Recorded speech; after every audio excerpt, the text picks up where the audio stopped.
Oke, kita mulai ya. Di dunia yang serba berisik kayak sekarang ini, mencari ketenangan batin itu rasanya wah susah banget. Tapi, gimana kalau sebenarnya ketenangan itu udah ada di dalam diri kita? Cuma, terhalang sama sesuatu dari dalam juga. Nah, dalam beberapa menit ke depan, kita bakal coba bareng-bareng cari cara buat menavigasi dunia dalam kita ini. Pasti pernah kan ngalamin ini? Anda coba deh, duduk diam, mau meditasi. Malah pikiran jadi kayak pasar malam, reame banget. Semua kekhawatiran, rencana buat besok, omongan-omongan di kepala, semua muncul. Nah, ini tantangan yang wajar banget kok. Hampir semua orang ngalamin di perjalanan ini. Nah, ini dia metafora utama kita. Coba bayangin, kesadaran murni kita itu kayak sungai yang ngalir deras. Terus, rintangan-rintangan batin kita, ego, distraksi, emosi, itu kayak batu-batu besar di tengah sungai. Mereka inilah yang bikin alirannya jadi kacau. Tapi kuncinya di sini. Bukan buat menghancurkan batunya, bukan. Tapi justru belajar gimana caranya jadi air yang bisa ngalir dengan mulus melewati batu-batu itu. Oke, jadi tujuannya apa sih? Kita mau kemana dengan semua ini? Yuk kita bedah dulu kehadiran murni yang kita kejar di perjalanan menyusuri sungai batin ini tuh sebenarnya kayak apa? Jadi tujuannya itu bisa kita rangkum jadi 3 kata kunci ini. Kosong, pasrah, hadir. Pertama, kosong. Maksudnya, kosong dari ego, dari keakuan. Terus, pasrah. Ini artinya kita menyerah aja sama momen yang ada sekarang, nggak ngelawan. Nah, puncaknya, hadir. Hadir sepenuhnya di sini, saat ini. Ini adalah hasil alami kalau kita sudah bisa kosong dan pasrah. Oke, tujuannya udah jelas. Sekarang, waktunya kita kenalan sama batu-batu yang sering ngehalangin sungai kita tadi.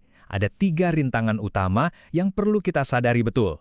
Rintangan pertama ini, wah ini yang paling tricky, ego halus. Ini bukan soal sombong yang terang-terangan ya, justru sebaliknya, dia itu pinter banget nyamar, seringkali pakai topeng spiritualitas. Makanya jadi susah banget buat dikenali.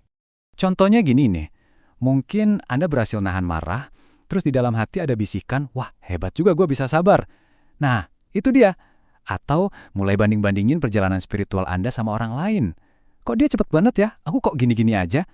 Itu jebakan ego halus.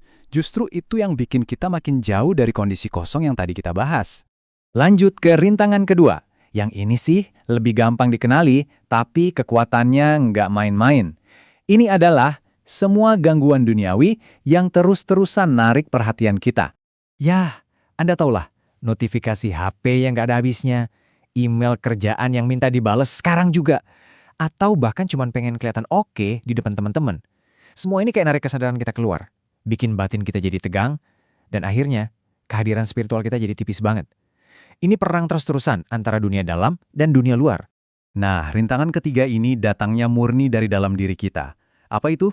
Gelombang emosi yang dahsyat, yang bisa datang kapan aja, dan bisa ngeguncang ketenangan batin kita sampai ke dasarnya. Waktu marah, cemburu, atau takut, itu datang, kita seringnya langsung tenggelam di dalamnya. Kuncinya adalah ganti cara pandang.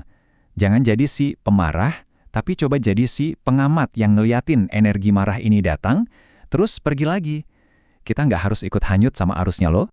Oke, kita udah kenalan sama masalahnya. Ego, gangguan, sama emosi. Sekarang bagian yang penting, solusinya gimana? Yuk kita bahas 4 alat spiritual yang praktis banget buat bantu kita melewati batu-batu di sungai kita. Ini dia toolkitnya. 1. Check-in harian. Tiap hari coba tanya ke diri sendiri, hari ini gue beneran hadir nggak ya? 2. Napas sadar. Pas lagi kacau, balik ke napas. Simple, tapi ampuh banget buat nenangin ombak emosi. 3. Refleksi. Coba lihat lagi tindakan kita. Ini tadi dari ego atau dari kesadaran ya? Dan 4. Perkuat dengan doa atau zikir. Ini kayak jangkar kita di tengah badai distraksi.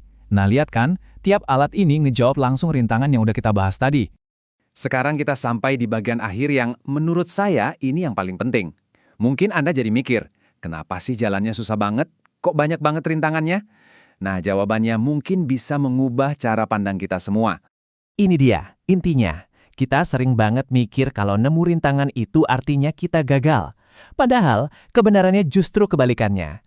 Rintangan itu bukan tanda kegagalan. Rintangan itu latihannya. Setiap batu yang kita temui di sungai itu adalah ujian yang memang dirancang khusus buat bikin kita lebih kuat. Jadi setiap kali Anda berhasil melewati ego halus atau menenangkan emosi yang bergejolak, Anda tuh nggak cuma balik ke titik nol, sama sekali bukan. Anda sebenarnya lagi melatih dan nguatin hati spiritual Anda, atau kolb, supaya jadi lebih tangguh. Supaya di masa depan, hati kita ini mampu menampung kesadaran yang lebih stabil, lebih dalam. Justru perjuangannya itulah yang membangun kapasitas kita. Dan sebagai penutup, saya mau kasih satu pertanyaan buat kita renungkan. Gimana kalau tujuan semua ini bukan untuk menyingkirkan semua batu di sungai kita? Gimana kalau tujuannya adalah belajar menjadi air? Menjadi sesuatu yang begitu lentur, begitu sadar, dan begitu kuat, sehingga bisa mengalir dengan indah melewati batu apapun yang menghadang.